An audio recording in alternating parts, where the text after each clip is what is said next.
Olá, bom dia. O risco de uma guerra nuclear fica mais distante. Depois de uma troca de ameaças, o presidente dos Estados Unidos aceitou se reunir pessoalmente com o ditador da Coreia do Norte. A conversa está prevista para maio.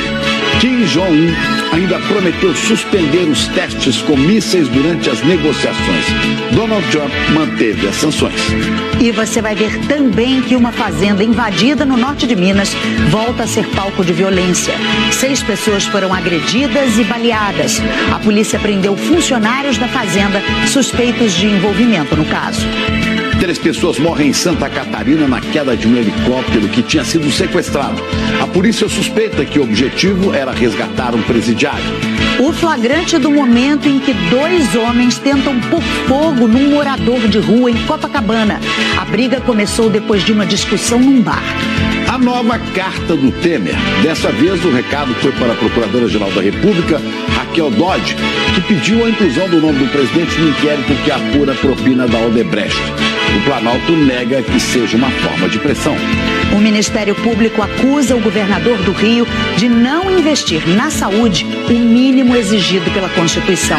Os promotores querem que Luiz Fernando Pezão perca o cargo e pague indenização de R$5 milhões.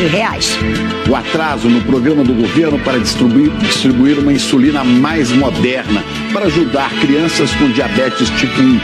E pelo país, nem quem usa a insulina tradicional está conseguindo esse medicamento. Donald Trump assina o decreto para taxar o aço e o alumínio importados e provoca críticas no mundo inteiro e até no próprio partido. Os nossos destaques. Hoje é sexta-feira, 9 de março, e o Bom Dia Brasil está começando.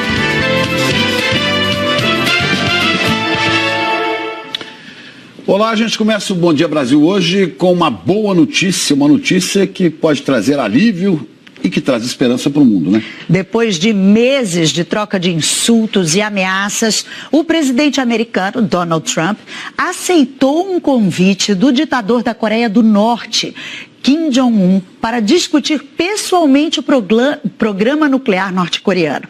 Márcio Gomes, bom dia, boa noite para você aí em Tóquio. Uma reviravolta diplomática, né? Sem dúvida. Ana Luísa, Chico, bom dia a todos. Olha, é uma notícia importante, é uma notícia surpreendente, porque até o ano passado só tinha ameaça e ameaça pesada entre os dois. Agora é bom lembrar, outros convites já haviam sido feitos a outros presidentes americanos. A Coreia do Norte sempre convidava os presidentes americanos a conversar. Mas Donald Trump foi o primeiro a aceitar. E será a primeira vez que um presidente americano no cargo vai se encontrar com o líder da Coreia do Norte. A notícia foi dada em Washington pelo representante sul-coreano nas negociações com os norte-coreanos. Ele foi até a Casa Branca levar a mensagem do ditador norte-coreano Kim Jong-un a Trump. Ele disse a jornalistas que Kim Jong-un está comprometido com o fim do programa nuclear da Coreia do Norte. O ditador também prometeu suspender os testes de mísseis ou bombas atômicas enquanto as negociações estiverem ocorrendo e aceita os exercícios militares dos Estados Unidos com a Coreia do Sul, que sempre irritaram os norte-coreanos. Na rede social, Trump elogiou o progresso, mas disse que as sanções contra o regime de Pyongyang vão ser mantidas até que um acordo seja fechado. A Casa Branca ainda vai anunciar a data e o local do encontro previsto para maio. O presidente sul-coreano disse que essa notícia chega como um milagre. Moon Jae-in já tem encontro marcado com Kim Jong-un em abril. A China elogiou o progresso, pediu coragem política e disse que a Península Coreana está na direção correta. O Japão não esperava que os Estados Unidos fossem aceitar a reunião de forma tão fácil assim, já que não se sabe o que a Coreia do Norte pode oferecer ou pedir para destruir suas armas nucleares. O primeiro-ministro japonês, Shinzo Abe, viaja para os Estados Unidos em abril. A ideia é acertar exatamente o que vai ser discutido nesse encontro. Outras tentativas de desarmar a Coreia do Norte fracassaram porque o país não aceitou a presença de inspetores internacionais nas suas instalações nucleares. Só mesmo a partir desse encontro de maio, a gente vai saber como a história vai continuar. Chico e Ana Luísa. Que continue assim como está começando, né? Com esperanças, com alívio para todo mundo. Obrigado, Márcio. Falando do Brasil, peritos da aeronáutica recolhem agora de manhã os destroços do helicóptero que caiu ontem em Joinville, Santa Catarina. Esse helicóptero tinha sido sequestrado por criminosos e seria usado num resgate de um preso. 3 pessoas morreram. Por muito pouco, o helicóptero não atingiu as casas. Eu fiquei desesperada porque eu achei que ia cair em cima de casa, tem neném pequeno, tem tudo, né? Os moradores usaram extintores para combater o fogo e tentar resgatar os ocupantes. 4 pessoas estavam a bordo, só uma sobreviveu. Nessa imagem dá para ver o momento em que Daniel da Silva, de 18 anos, foi retirado do meio das chamas. Segundo a PM, ele tem passagem por tráfico.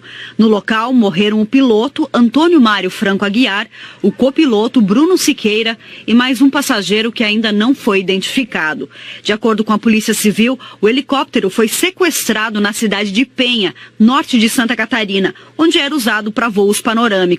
Ele pertencia à Avalon Táxi Aéreo, de Curitiba. Por telefone, o diretor da empresa confirmou o sequestro da aeronave. O piloto chegou a enviar uma mensagem avisando do sequestro.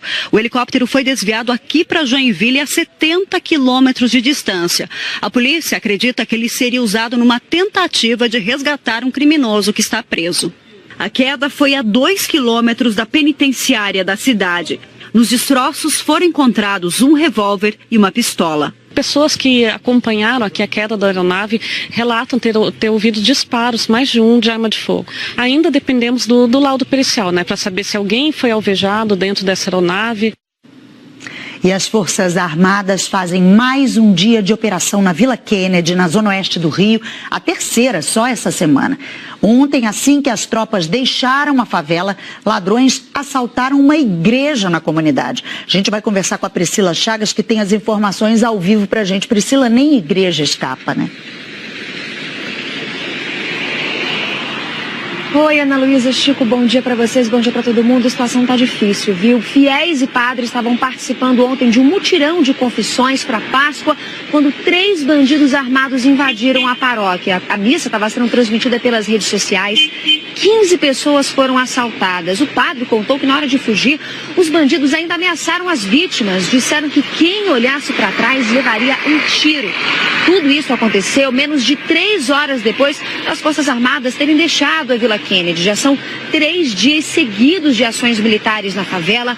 Essa é a 6ª operação na Vila Kennedy desde que o interventor federal assumiu a segurança pública aqui no estado. Hoje, 1.400 homens estão na favela. Agora, em relação ao assalto à igreja, o Comando Militar do Leste disse que depois que as tropas saem da comunidade, o patrulhamento passa a ser responsabilidade da Polícia Militar. Até agora, nenhum dos ladrões foi preso. Chico, Ana Luísa. Obrigado, Priscila. E aqui no Brasil, a polícia está investigando, aliás, no norte de Minas Gerais, um tiroteio numa fazenda em Capitão Enéas. Homens armados chegaram nessa fazenda atirando num grupo de invasores que ocupam o local desde o mês passado. Um homem foi baleado e outras 5 pessoas foram agredidas. 6 funcionários e um advogado da fazenda foram presos sob suspeita de envolvimento no caso. A Fazenda Norte América, onde houve o conflito, fica no município de Capitão Enéas, região norte de Minas Gerais. A propriedade está ocupada por integrantes da Frente Nacional de Luta, um movimento que reivindica o direito à terra. Nesta quinta-feira, de acordo com a Polícia Militar, homens que estavam em um caminhão-baú desceram do veículo atirando. 6 feridos foram trazidos para a Santa Casa de Capitão Enéas. Todos são integrantes da FNL. O mais grave deles, Tiago Coimbra, foi baleado e encaminhado para Montes Claros. Ele foi baleado no fêmur e na cabeça e já não corre mais risco de vida. Estes 2 adolescentes estavam no local e disseram que levaram coronhadas. Bastante assustados, contaram como tudo aconteceu. Ele desceu atirando no sem terra. Aí nós estávamos lá na casa nossa, lá e nós corremos e foi embaixo da cama. Aí ele foi lá e abriu a porta e pegou nós e bateu nós. A hora que eu saí, ele me pegou pelo cabelo e já amarrou e eu começou a bater na cabeça dele com um revólver. A polícia achou o caminhão-baú com o para-brisa quebrado. Ainda não se sabe a quem pertence o veículo. Foram encontradas armas de fabricação caseira, cápsulas de bala e toucas ninja. Funcionários da fazenda, suspeitos de envolvimento no tiroteio, foram levados para o pelotão da Polícia Militar. A gerente da fazenda afirmou que os funcionários funcionários tinham ido ao local buscar alimento para alguns animais. Quando eles entraram na fazenda, estava tendo esse tiroteio. Inclusive, o caminhão que eles estavam foi até baleados, né? E eles continuaram lá, eles renderam eles lá na fazenda. E aí a polícia chegou lá, como eles estavam lá, e trouxe eles para cá para poder prestar depoimento. As terras que compõem a Fazenda Norte América há muito tempo são alvo de disputas. No ano passado, a propriedade foi ocupada por integrantes do MST. Nesse período, houve conflito e 3 sem-terras foram baleados. 2 funcionários da propriedade foram presos por porte ilegal de arma. Na época, a Vara Agrária de Minas Gerais aceitou o pedido de reintegração de posse da fazenda. Um homem baleado continua internado e 5 pessoas agredidas já tiveram alta. E a polícia do Rio prendeu ontem 2 pessoas que tentaram colocar fogo num morador de rua depois de uma discussão. A câmera de segurança de um prédio registrou a cena. Um homem se aproxima, joga gasolina e tenta riscar um fósforo, mas o morador de rua levanta e é agredido. Um outro homem se aproxima, risca o fósforo, mas não acerta. O morador de rua foge desesperado. Eles ainda jogam gasolina no carrinho da vítima e queimam todos os pertences dele. O porteiro do prédio, que fica em Copacabana, usa um balde d'água para apagar o fogo. O morador de rua ficou ferido na perna. Walter Pereira de Souza e José Vicente Machado Lucindo vão responder por tentativa de homicídio duplamente qualificado. Quanta covardia, né? As fugas de presos aumentaram mais de 70% no estado de Goiás. Os prédios superlotados, a estrutura inadequada e a falta de agentes penitenciários são fatores que contribuem para essas fugas. Veja na reportagem de Honório Jacometto. A casa de prisão provisória de Rio Verde fica numa área residencial. Por aqui, ninguém mais dorme sossegado. Tem muito medo, a gente vive trancado. Vira e mexe, os presos escapam. Só no ano passado foram 32 detentos. Eles fogem, né, daí da cadeia, né, e é perigoso para o pessoal que mora aqui perto, né? Nesta fuga em Jaraguá, a 120 quilômetros de Goiânia, bandidos armados renderam 2 agentes que trabalhavam na unidade e entraram no presídio. Eles quebraram cadeados e libertaram 22 presos. Em Lusiânia, 200 quilômetros da capital, depois de pintarem os uniformes de laranja, usando suco em pó para não serem reconhecidos na rua, os presos forçaram as grades e 11 conseguiram fugir. Nos 2 primeiros meses deste ano, em comparação com o mesmo período de 2017, houve um aumento de 75% no número de fugas em Goiás. A maioria foi registrada no primeiro dia do ano, durante uma rebelião no regime semiaberto em Aparecida de Goiânia.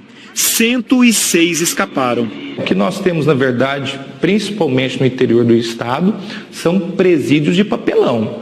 Eu já presenciei alguns locais em que o indivíduo com cabo de vassoura, ele conseguiu quebrar o forro do presídio e fugir por lá mesmo. Goiás tem 141 unidades prisionais, muitas sem segurança porque estão em prédios que não eram para esse fim, mas acabaram sendo adaptados para se transformar em prisões.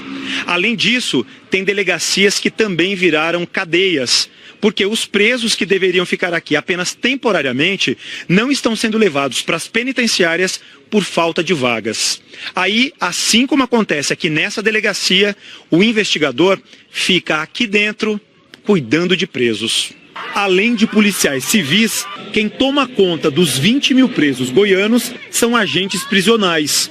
A associação da categoria diz que atualmente há um agente para cada 53 detentos no estado, muito abaixo do recomendado pelo Ministério da Justiça, que é um para cada 5 presos. Na verdade, o preso ele sempre vai buscar uma forma de se esquivar e de fugir. O Estado, logicamente, é que tem que buscar as condições para viabilizar a segurança e impedir isso. Este ano, o governo estadual entregou 2 novos presídios e promete inaugurar outros 3. Mas as quase 1.600 vagas que serão abertas ainda não dão conta de desafogar o sistema prisional. Seriam necessárias mais 10 mil vagas. E tem mais um problema. As novas unidades não têm equipamentos de segurança para evitar a entrada de celulares e drogas, por exemplo. Enquanto não houver dificuldade de acesso pelo preso a essa estrutura, drogas, celulares, o crime organizado vai continuar comandando os presídios, como até hoje é feito no Estado. O governo de Goiás contestou aquela relação apresentada pela Associação dos Agentes Penitenciários de que hoje existe um agente para cada 53 presos.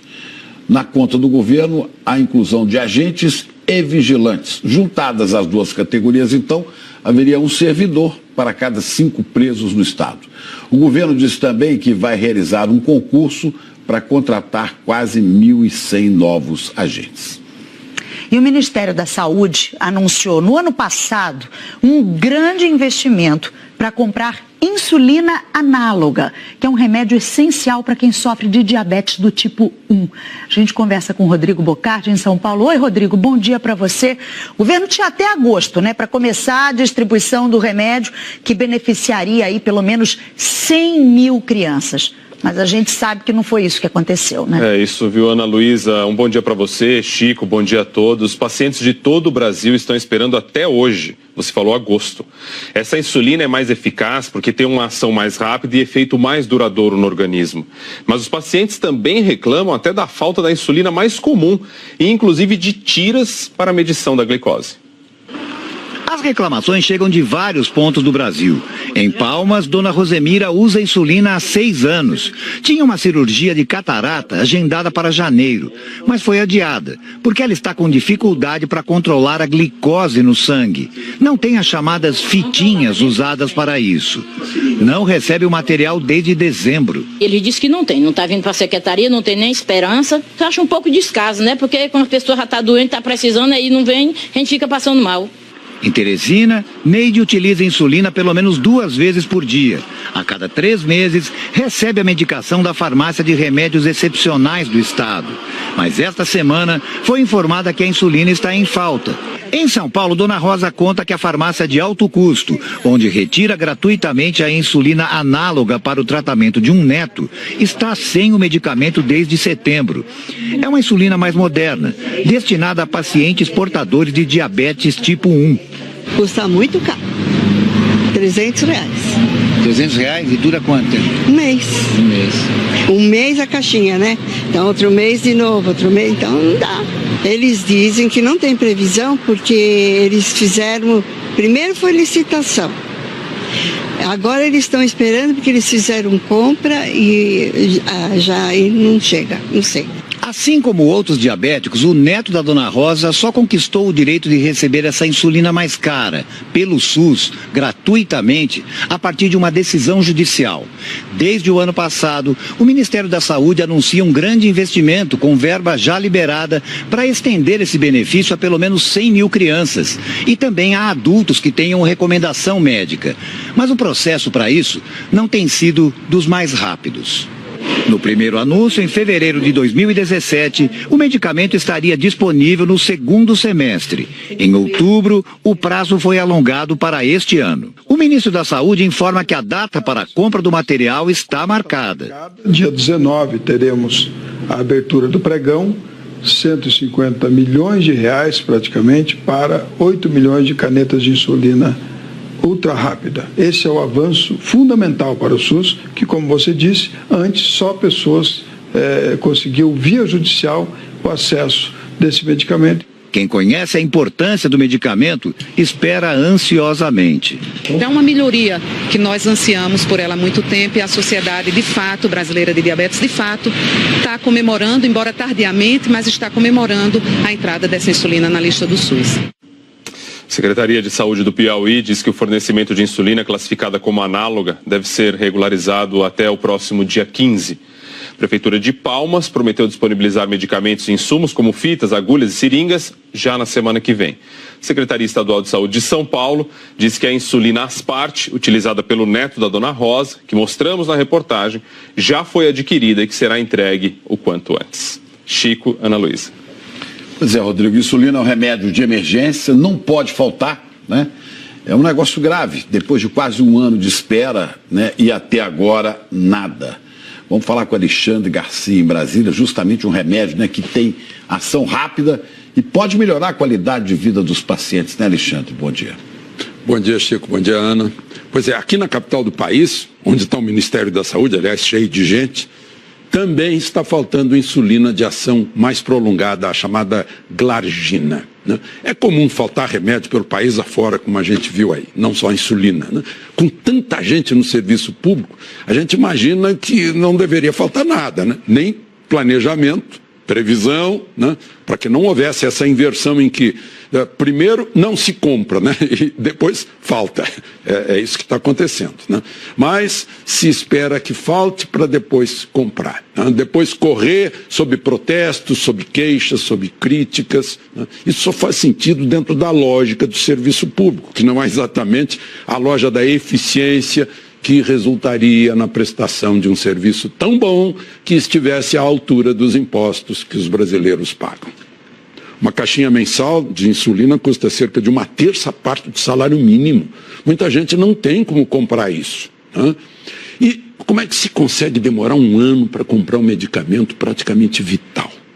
Esse é um exemplo da lentidão do serviço público e, como se sabe, não é por falta de gente, talvez seja até por excesso. É tanta gente que, só para lembrar, a esplanada dos ministérios e seus anexos, vocês estão vendo aí atrás, está lotada. Aí o governo federal ainda precisou pagar dos nossos impostos quase 2 bilhões de reais em aluguéis no ano passado para abrigar tanta gente.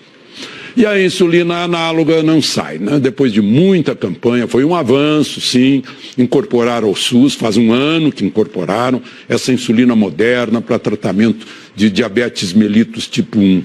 Mas continuam as campanhas tentando fazer andar a compra e a distribuição. Pela palavra do ministro da Saúde, que a gente ouviu aí, há dinheiro e está marcado o pregão de compra. Mas aí se pergunta, quanto tempo quem precisa ainda vai ter que esperar? Ana e Chico?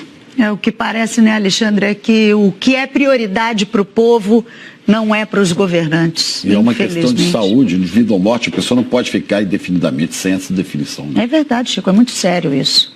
E olha, a gente volta a falar com o Rodrigo Bocardi em São Paulo, porque tem problemas em uma das linhas do metrô. Ô Rodrigo, qual é o transtorno para quem está tentando chegar ao trabalho, hein?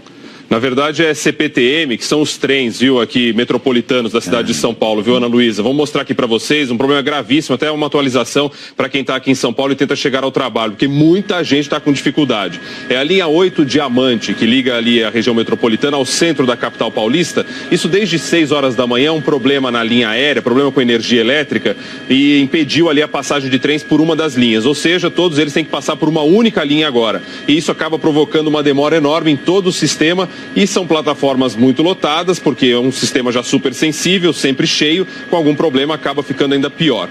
Então tem aí trem lotado, demora para conseguir embarcar e demora para chegar ao destino, segue da mesma maneira que a gente vem mostrando aqui para o pessoal de São Paulo desde muito cedo. Sem perspectiva de solução do problema, é melhor buscar caminho alternativo. Ana Luísa e Chico.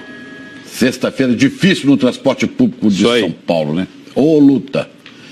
E o Supremo Tribunal Federal acabou com a polêmica sobre a convocação de eleições diretas após cassação do mandato de presidente da República. Vamos falar com a Juliana em Brasília, porque fica valendo, né, Juliana? Bom dia. Fica valendo o que está na Constituição, né? Então, e não mais a regra prevista na mini-reforma eleitoral. Explica essa diferença para a gente. A diferença é a seguinte, Chico. Bom dia a você, bom dia, Ana Luísa. A mini-reforma previa eleição indireta quando o cargo ficasse vago, faltando 6 meses para o fim do mandato. Prevaleceu o que já está na Constituição. Se o cargo ficar vago, faltando 2 anos para o fim do mandato, a eleição é sim indireta. Já nos casos dos prefeitos, governadores e vices, o Supremo manteve a mini-reforma. Ou seja, se o cargo ficar vago nos últimos 6 meses de mandato, a Câmara de Vereadores ou a Assembleia Legislativa pode escolher um substituto. E o Supremo confirmou o poder do Tribunal Superior Eleitoral de cassar políticos eleitos nos estados antes do julgamento nos tribunais regionais eleitorais. Antes, os políticos teriam uma chance maior de serem empossados no cargo e manterem os mandatos em caso de contestação da eleição.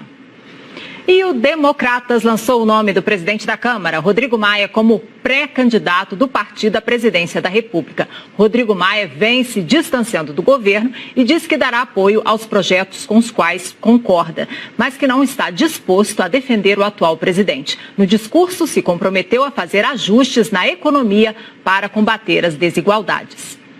Quero ser o candidato que compreende a necessidade da renovação política. Serei o candidato a mudar o Brasil. Um candidato que saberá ouvir a todos, dialogar com todas as correntes de pensamento, porque nossa tarefa passa a ser construir. Será preciso ter coragem para contrariar interesses quando necessário. Coragem para chegar no Brasil real, o Brasil das pessoas que trabalham, o Brasil das empresas que produzem. E será preciso ter coragem e firmeza para vencer o Brasil do faz de conta, o país doente, dominado por um Estado atrasado, antigo e ineficiente. Aceito o desafio de ser o candidato da mudança. Sem populismos irresponsáveis, sem radicalismos, sem teses fáceis e muito menos demagógicas. Em outro evento, também em Brasília, o PDT lançou a pré-candidatura do ex-governador do Ceará, Ciro Gomes, ao Palácio do Planalto. Ciro Gomes disse que quer ser o candidato de todos os brasileiros que se preocupam com o país e querem mudanças. Disse também que vai propor projetos de reformas fiscal e da Previdência e que sua prioridade será superar a miséria. Considero que nenhum de nós pode faltar ao Brasil nessa hora tão difícil. As coisas precisam mudar. Há muita desorientação na discussão brasileira, muita propaganda, muita conversa, muita enganação. O Brasil, em janeiro desse ano, pela primeira vez na sua história, empurrou para a informalidade, para o biscate, para a humilhação de correr do rapa nas ruas das cidades por aí afora, a maioria do povo trabalhador. Pela primeira vez, a quantidade de gente na informalidade, no biscate, se virando para levar algum honestamente para casa, é maior já do que a quantidade de trabalhadores formais.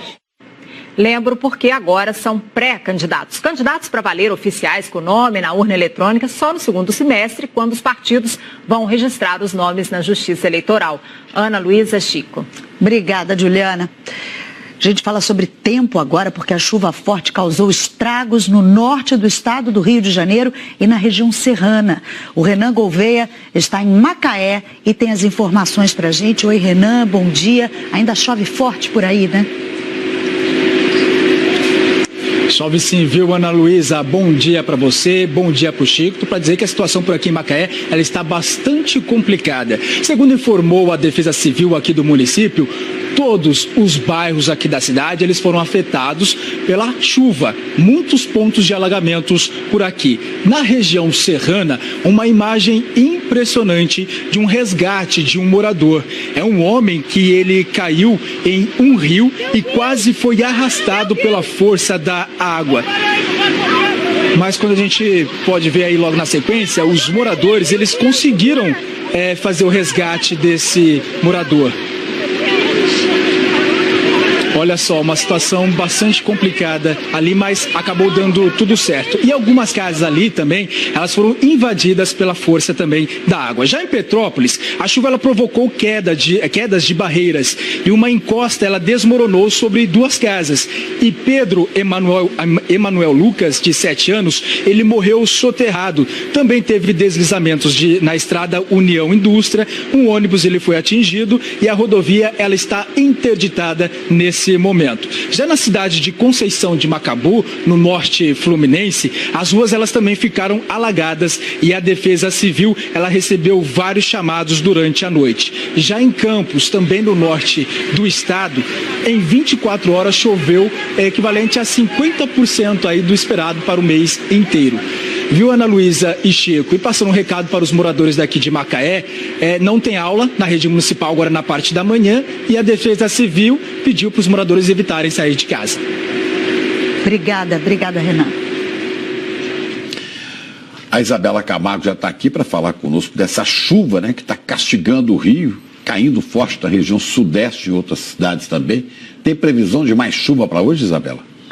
Tem sim, Chico. Bom dia para você, Ana. Bom dia a todos. A previsão é que essa chuva em Macaé continue ao longo do dia. Se a gente pegar o acumulado, ou seja, o acumulado previsto para o fim do dia, vai ser um pouco menor do que choveu ontem.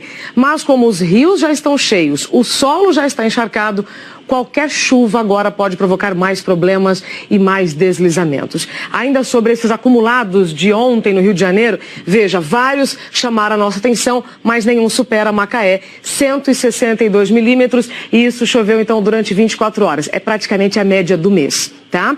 E aí, em Tocantins também choveu bastante, além do Rio de Janeiro, foram quase 50 milímetros de chuva em apenas 1 hora em várias cidades. Aí parte da rodovia TO 080 foi embora com a correnteza. Dá uma olhada nessa imagem.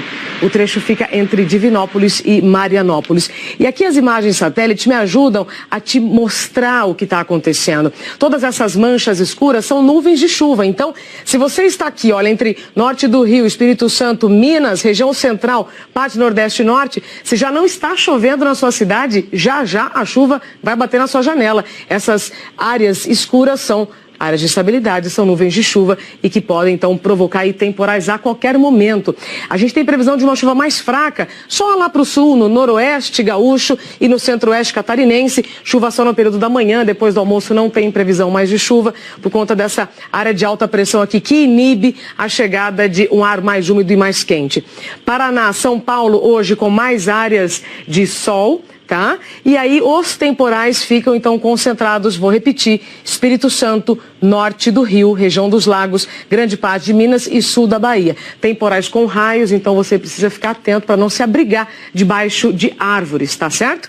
Tempo firme só aqui em parte do Rio Grande do Sul, leste de Santa Catarina, entre Alagoas e Rio Grande do Norte e em Roraima. As temperaturas ficam assim, como em São Paulo a gente vai ter um pouquinho mais de sol, a gente vai ter um pouquinho mais de calor do que ontem, 27 graus. 35 em Cuiabá, 31 em Palmas e no Rio de Janeiro, Chico e Ana Luísa, 29 graus, um pouquinho mais, tá, do que foi registrado ontem.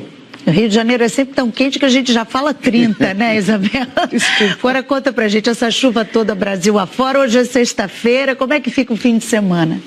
Então, Ana, penúltimo final de semana do verão, né? A chuva vai continuar em Minas, Espírito Santo. No Rio de Janeiro, a chuva volta a ganhar força, inclusive aí na região metropolitana. Dá uma olhada aqui nos detalhes do mapa. Azul é chuva, azul escuro, chuva mais volumosa. A gente vê, então, mais chuva para o Rio de Janeiro, Espírito Santo, Goiás, Minas. Pouca chuva ainda no Rio Grande do Sul, Santa Catarina e em Roraima. Chico e Ana, com chuva ou sol, eu espero que todo mundo fique em segurança e tenha um bom final de semana. É isso aí, bom fim de semana para você também, Isabela, obrigada.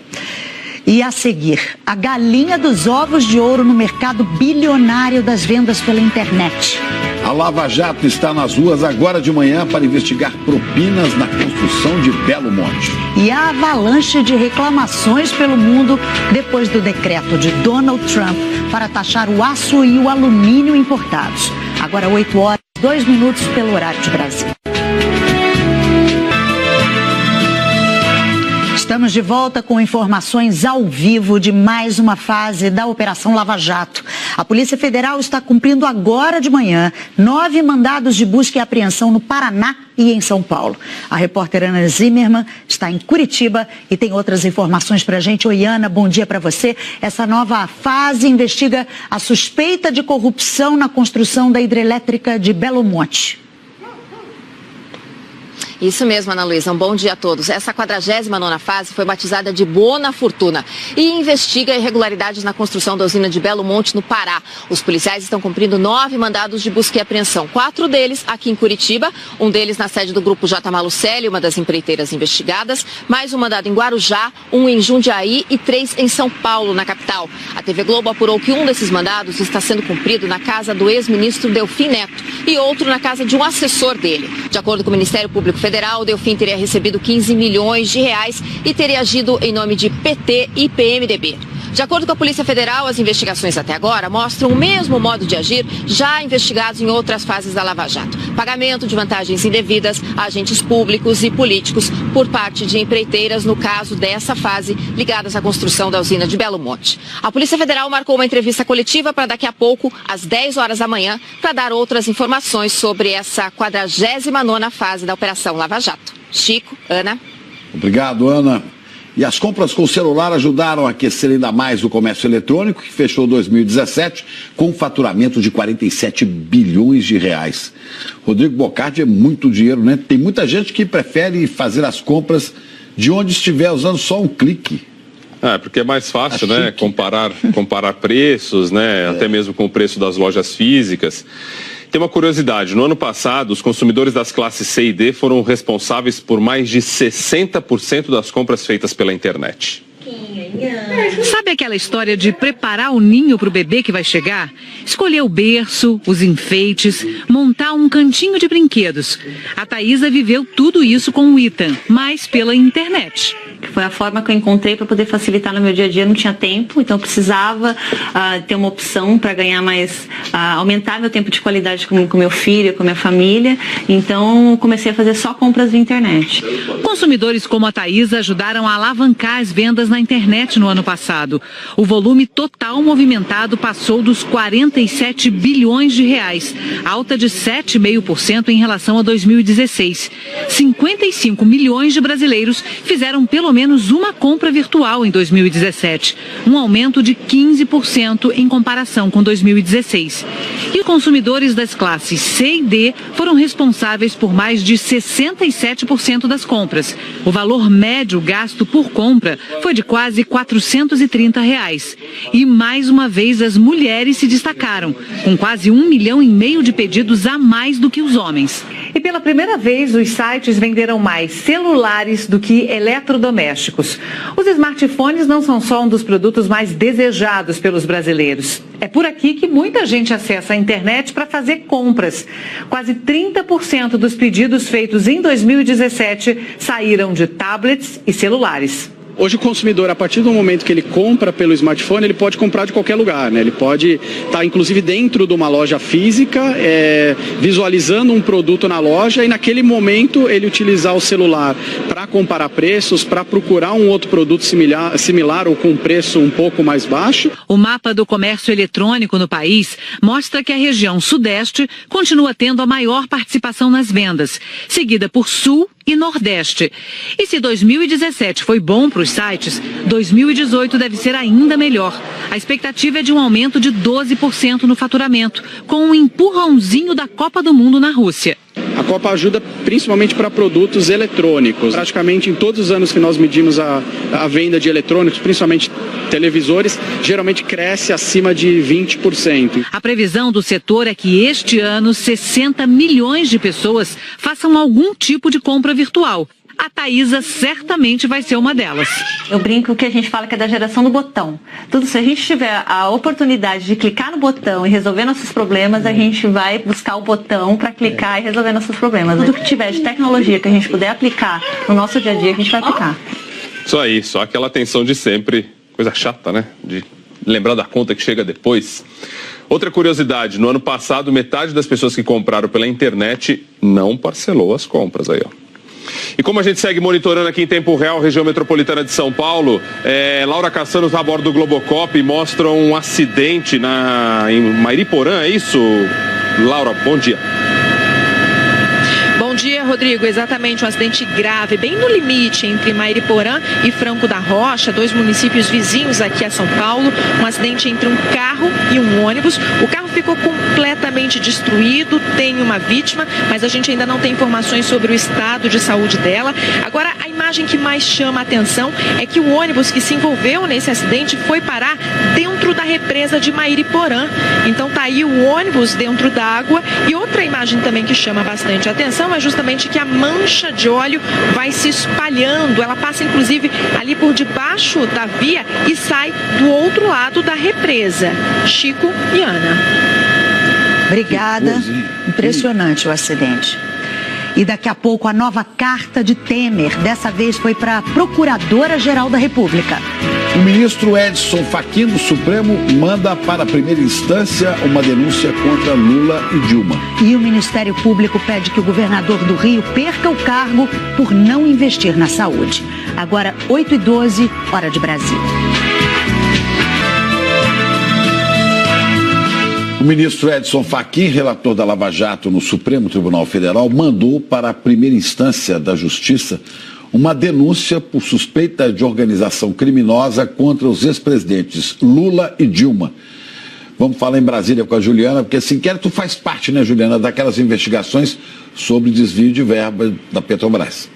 Ô Chico, a gente está falando da denúncia, né? Isso que é sobre parte da denúncia de uma organização criminosa formada por políticos do PT para desviar, sim, dinheiro da Petrobras.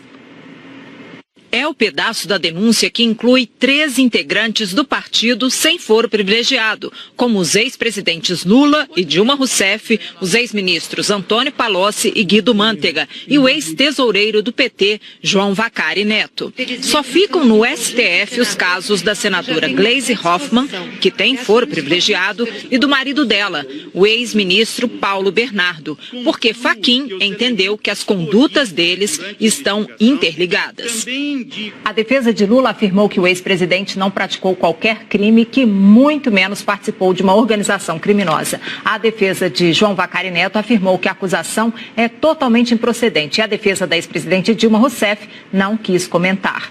A assessoria da senadora Gleisi Hoffmann, presidente do PT, afirmou que a denúncia não tem nem pé nem cabeça e que é fruto de delírio acusatório. A defesa de Paulo Bernardo disse que ainda está analisando a decisão e, por enquanto, não vai se manifestar. Nós não tivemos retorno das defesas de Guido Mantega e Antônio Palocci. Ana Luísa, Chico. Tá certo, Juliana. E olha, a gente tem acompanhado os desdobramentos depois que o presidente Michel Temer foi incluído em mais um inquérito que corre no Supremo. Dessa vez que investiga suposto pagamento de propina pela Odebrecht. Juliana, ontem o presidente enviou uma carta à Procuradora-Geral da República discordando dessa decisão. De novo, mais uma carta de desabafo do presidente, né? Ele usa esse recurso de carta, né, Ana Luísa? Temer recorreu de novo a esse expediente de mandar carta para se defender. No ano passado, ele mandou uma outra carta a deputados quando a Câmara iria votar pelo arquivamento da denúncia contra ele por obstrução à justiça e organização criminosa. Agora, nessa carta à procuradora Raquel Dodge, Temer incluiu pareceres contrários à inclusão do nome dele em inquérito. O presidente Michel Temer usou a carta para encaminhar à Procuradora-Geral da República, Raquel Dodge, alguns artigos jurídicos favoráveis à sua tese de defesa. A de que o presidente da República não pode ser investigado por atos estranhos à sua função até o final do mandato. A carta foi uma reação à inclusão do nome dele no inquérito da Odebrecht, que investiga o suposto pagamento de propina na Secretaria de Aviação Civil. Esse inquérito já investigava os atuais ministros de Temer, Eliseu Padilha e Moreira Franco. Os dois são do MDB e comandaram a pasta entre 2013 e 2015. O caso se refere a um jantar no Palácio do Jaburu em maio de 2014, em que teria sido acertado o repasse ilícito de 10 milhões de reais da Odebrecht para o MDB. O delator Cláudio Melo Filho, ex-executivo da Odebrecht, disse que participou do jantar com Eliseu Padilha, Marcelo Odebrecht e o então vice-presidente Michel Temer. Temer admitiu que houve o jantar, mas sempre negou que tenham falado de valores. O pedido da Procuradora-Geral para incluir Temer nas investigações foi acolhido pelo ministro Edson Fachin, relator no Supremo, com o argumento de que o presidente não pode ser denunciado por crimes supostamente cometidos antes do mandato, mas não há impedimento algum para que seja investigado. Temer se irritou com a inclusão de seu nome no inquérito da Odebrecht. Este é o segundo inquérito em andamento contra ele, já que também é investigado naquele inquérito dos portos. Embora tenha dito que não irá confrontar a decisão do ministro Fachin, a defesa do presidente ainda avalia se pedirá a suspensão da investigação no Supremo sobre o caso Odebrecht. Na carta, Temer nega qualquer tipo de pressão por conta da decisão. E diz a Raquel Dodge: o objetivo é meramente acadêmico, já que não me insurgirei contra o despacho dado pelo ministro Fachin, acolhendo sua postulação.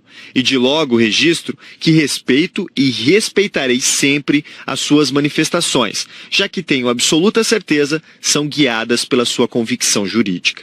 O ministro da Secretaria de Governo, Carlos Marum, também negou a intenção de pressionar a procuradora. Se vier a ser esse o entendimento de alguém, não foi a intenção do presidente Michel Temer.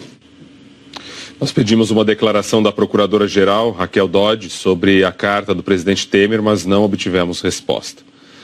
Sobre o inquérito que investiga suposto pagamento de propina da Odebrecht, o ministro da Casa Civil, Eliseu Padilha, diz que participou do jantar, mas que não solicitou nenhuma contribuição.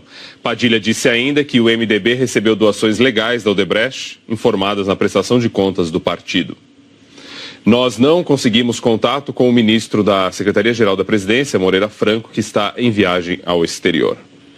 Agora 8 horas e 20 minutos, Glória Vanik aqui para atualizar aí todo esse perrengue do trem aí da manhã e outros assuntos. Um dos assuntos da manhã, né, Rodrigo? Situação da linha 8, Diamante da CPTM, ainda com problemas técnicos e intervalo entre as estações ao longo de toda a linha, né? Esse problema começou por volta das 5h30 da manhã, os trens estão circulando por uma via só entre Antônio João e Jandira, mas o problema, a lentidão é em toda a linha.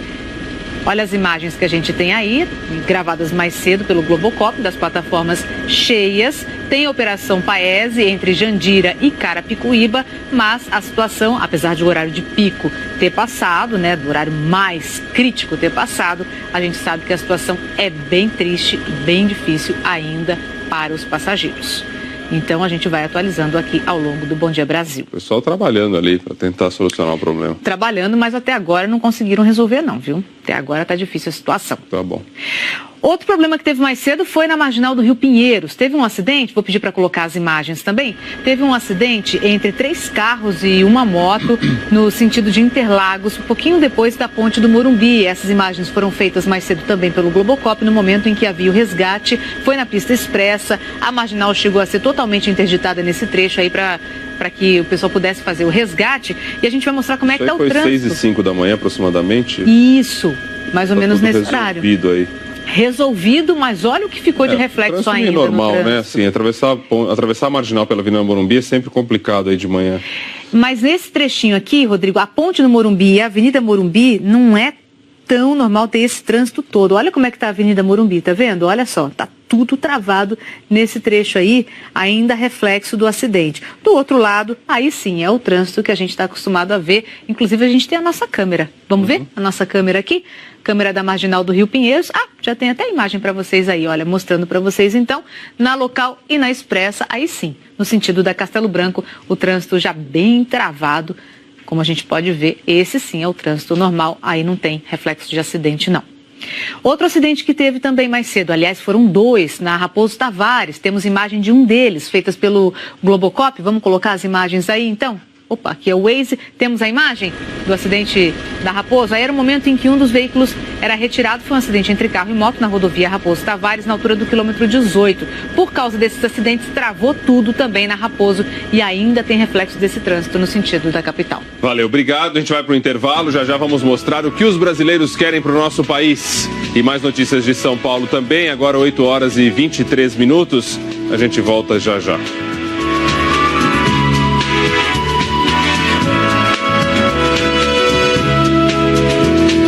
8h28, Isabela Camargo, bom dia. Bom dia, Rodrigo, bom dia para você também. Qual é o tempo que você quer para hoje?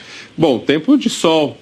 Não é? Será que vem no meio dessas nuvens? Estamos com mais sol do que ontem, isso é um fato, né? E isso, inclusive, já mostra uma diferença nas temperaturas. Nós viemos desde segunda-feira com temperaturas acima da média, então 31, 29, 30. Ontem só fez 23, porque o céu ficou mais encoberto, certo? Pouquíssimos momentos de sol.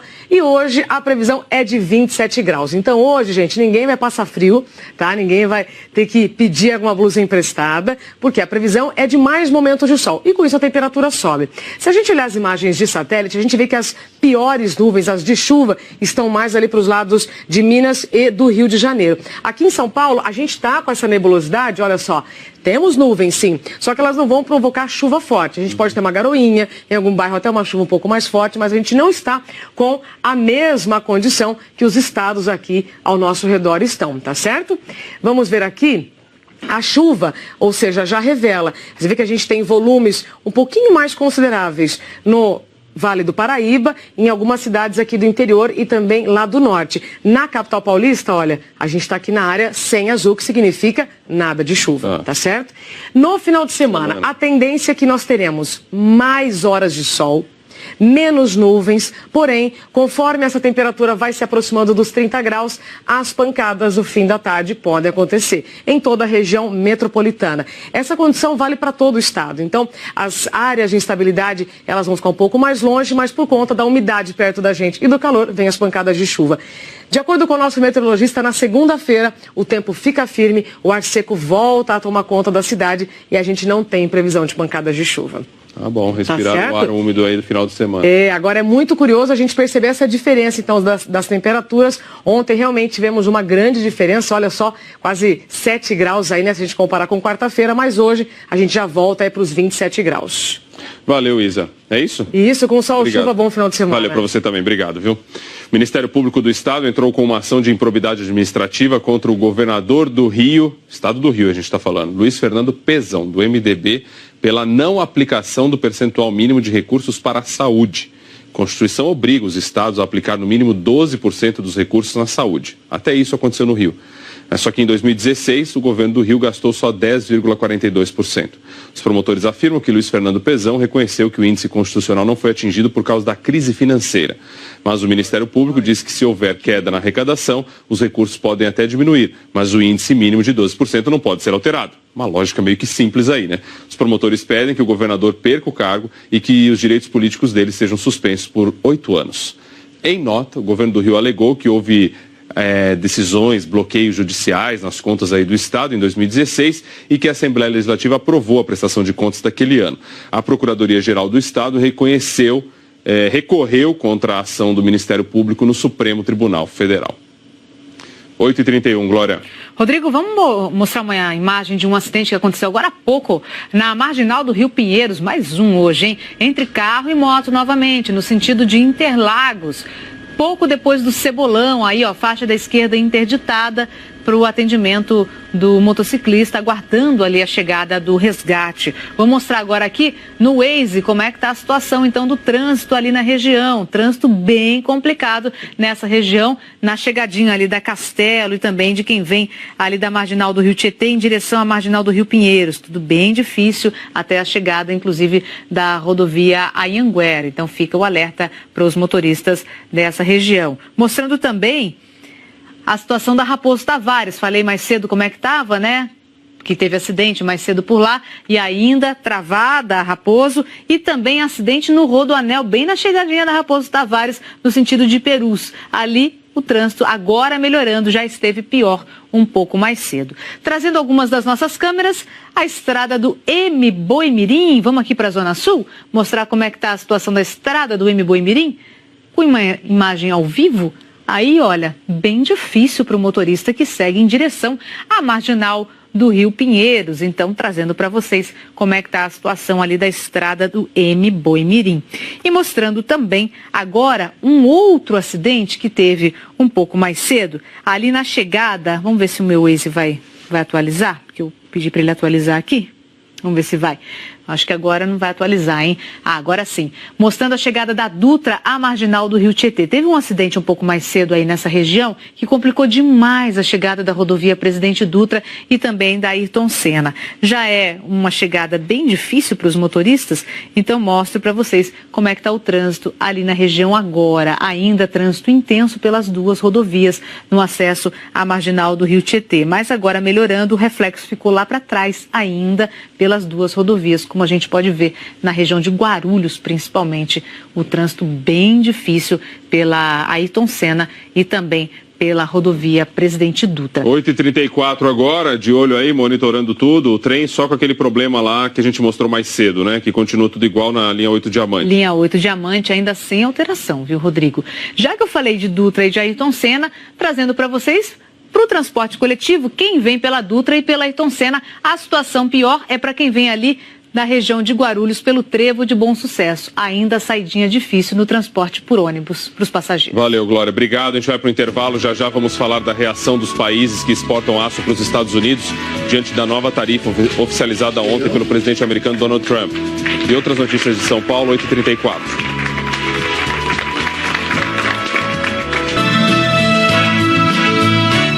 Países que exportam aço e alumínio para os Estados Unidos criticaram a nova tarifa de 25% que o presidente Donald Trump assinou ontem. O Brasil, um dos mais prejudicados, vai ter que buscar novos parceiros comerciais. Na plateia estavam integrantes do gabinete e trabalhadores da indústria siderúrgica. O presidente americano deu motivos conflitantes para as tarifas sobre o aço e o alumínio. Primeiro, disse que é uma questão de segurança nacional. Elas são necessárias para que navios, aviões e equipamento militar americanos sejam feitos com aço e alumínio produzidos no país. Mas, logo em seguida, citou que, em outros países, o aço e o alumínio são vendidos a preços com os quais os americanos não podem competir. Trump chamou isso de um assalto ao nosso país. Ele anunciou que o Canadá, que é o maior exportador de aço para os Estados Unidos, e o México ficarão temporariamente isentos das tarifas, enquanto correm as negociações para rever o Tratado de Livre Comércio com os dois países, o NAFTA. Mas Trump ameaçou. Se as negociações fracassarem, ele acabará com o NAFTA e as novas tarifas serão impostas ao Canadá e ao México. Um grupo de políticos do Partido Republicano, liderado pelo senador Jeff Flake, anunciou que vai tentar bloquear no Congresso as tarifas impostas por Trump. Elas beneficiam o setor da siderurgia, mas vão aumentar os preços para os consumidores e causar desemprego em outros setores. O presidente americano disse que as tarifas só entram em vigor daqui a 15 dias e que até lá os países que quiserem isenção poderão recorrer. Trump citou a Austrália como um desses países. Os outros mais atingidos pelas tarifas são o Brasil, Coreia do Sul, Japão, China, Alemanha e Rússia. Representantes dos governos do Canadá e do México declararam que não aceitam as tarifas. A Alemanha também as rejeitou, assim como o Chile, o Peru e demais países da parceria transpacífica, que assinaram nesta quinta-feira um dos maiores acordos comerciais do mundo. O governo brasileiro, as siderúrgicas e a Confederação Nacional da Indústria declararam que as medidas causarão prejuízos graves às nossas exportações e que vão recorrer para proteger os interesses brasileiros. O Brasil é o segundo maior exportador de aço para os Estados Unidos, depois do Canadá, com 13% das importações americanas. O ministro Henrique Meirelles, que está em Nova York, comentou as medidas. É mais um incentivo importante para o avanço das nossas negociações com a União Europeia. Isso mostra cada vez mais a necessidade do Brasil desenvolver cada vez mais outros parceiros comerciais. Enquanto a maioria dos países anunciou que vai tentar escapar da taxa, alguns já avisaram que vão levar o caso à Organização Mundial do Comércio. Quem acompanha a repercussão dessa medida é o Rodrigo Carvalho, ao vivo de Londres. Bom dia para você, Rodrigo. O grande medo é que isso gere, uma guerra comercial global. Exatamente. Bom dia, Ana Luísa. Chico, muita gente ameaçou responder à altura, como a União Europeia, que já tem até uma lista com mais de 100 produtos americanos para serem taxados. Esse assunto é capa da revista The Economist, que acabou de chegar para a gente, a granada Donald Trump e o título A Ameaça ao Comércio Mundial. Prevendo uma avalanche de reclamações, o diretor-geral da Organização Mundial do Comércio, o brasileiro Roberto Azevedo, disse que essa lógica do olho por olho é muito perigosa e pode levar o mundo a uma profunda recessão. O Reino Unido disse que a estratégia de Trump é errada. A França falou que guerras comerciais só produzem perdedores. E o presidente do Banco Central Europeu, Mário Draghi, perguntou: se você taxa seus aliados, afinal, quem são os seus inimigos? Boa. 8h41 agora, Glória, o que está acontecendo aí com o trem? Então, vamos atualizar a situação da CPTM, porque é o seguinte, Rodrigo, linha 8, diamante da CPTM, continua com problemas, e aí a gente teve informação pelas redes sociais de que tinham passageiros na via em Barueri, e o que aconteceu por lá foi que teve problema num trem lá em Barueri e os passageiros tiveram que descer. Um outro problema. Um outro problema foi a informação que a gente teve. Estou tentando contato com a CPTM, mas não consigo falar com os assessores, mas a informação que a gente teve foi essa. Teve um problema com um trem por lá e os passageiros tiveram que descer lá em Barueri. Na linha que já estava com problema. Na linha que já estava com problema. E aí ficou aquele monte de passageiro na linha do trem lá em Barueri. Então essa é a informação que a gente tem, mais um problema na linha 8, diamante da CPTM. Pois é. Tá bom, Glória. Obrigado, viu? Tá. Valeu. A gente volta a falar da Operação Lava Jato. A Polícia Federal está na rua cumprindo mandados de busca e apreensão no Paraná e em São Paulo. Ana Zimmermann, a gente viu mais cedo que um desses mandados está sendo cumprido na casa do ex-ministro Delfim Neto.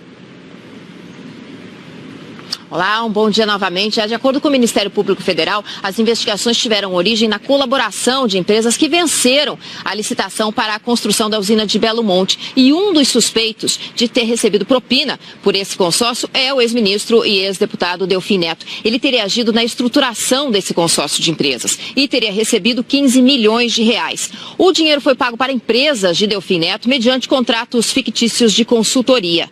Em 2016, Delfim Neto prestou um depoimento à Polícia Federal. Ele admitiu ter recebido 240 mil reais da Odebrecht, mas disse que prestou serviço de consultoria para a empresa.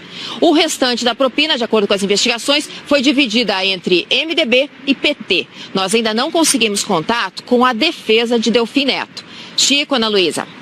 Obrigado, Ana Zimmermann. Tá certo. Beleza. Bom Dia Brasil acabando, né, Chico? Acabou, Dom Rodrigo. Aqui em São Paulo, trem sem proteção nenhuma. Bonita ou feia, tem mais um problema na linha 8 Diamante da CPTM, aquela que mostramos mais cedo. Os trens por lá estavam circulando em velocidade reduzida por uma falha no sistema de energia desde as 5h30 da manhã. E aí uma composição teve uma falha agora há pouco.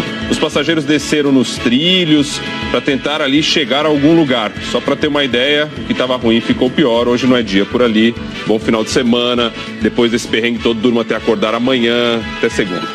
Tá bom. Falei aqui de obras paradas, lembro que o levantamento da Controladoria Geral da União. E você se lembra quando eu falei da janela partidária, o prazo para que candidatos possam mudar de partido sem possibilidade de punição? Pois bem, de um dia para o outro, 15 deputados trocaram de legenda. Ótimo fim de semana para você. Me despeço, gente, com uma notícia sobre a guerra na Síria, região de Guta Oriental, reduto rebelde nos arredores da capital Damasco, foi bombardeada hoje, pouco antes da chegada de ajuda humanitária. 13 caminhões com 2.400 pacotes de comida para 12 mil pessoas tentam acessar as áreas mais atingidas dessa guerra. Boa sexta-feira para todo mundo. Boa sexta-feira para todos vocês, para vocês que assistiram Bom Dia Brasil aqui com a gente. Obrigada pela companhia, um ótimo fim de semana. Um bom dia, um bom fim de semana para você. E parabéns para vocês. São José do Egito está fazendo 129 anos. 109 anos. Graças a Deus, hoje é sexta-feira. É vida que segue.